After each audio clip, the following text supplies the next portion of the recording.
ইরানে ইসরায়েলের হামলার পর বেশ নড়েচড়ে বসেছেন বিশ্ব নেতারা। চলমান পরিস্থিতিতে মূলত দেশগুলো তাদের পররাষ্ট্রনীতির আলোকেই অবস্থান নিচ্ছে। এরই ধারাবাহিকতায় মুসলিম বিশ্বের অন্যতম শক্তিশালী দেশ তুরস্ক প্রতিক্রিয়া জানিয়েছে।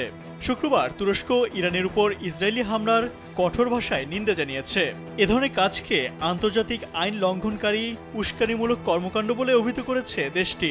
ইসরায়েলের এই হামলা আঞ্চলিক উত্তেজনা আরও বাড়ানোর ঝুঁকি তৈরি করছে বলে মনে করছে তুরস্ক।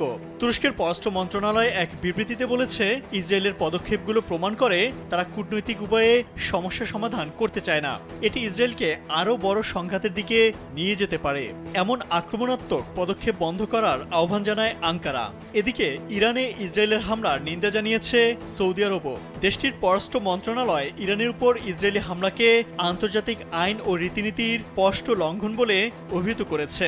শুক্রবার এক বিবৃতিতে সৌদি কড়া প্রতিক্রিয়া জানায়। দেশটি বলছে, সৌদি আরব এই জঘন্য হামলার নিন্দা জানায়। এটি নিশ্চিত যে আন্তর্জাতিক সম্প্রদায় এবং নিরাপত্তা পরিষদের এই আগ্রাসন অবিলম্বে বন্ধ করার বড় দায়িত্ব রয়েছে।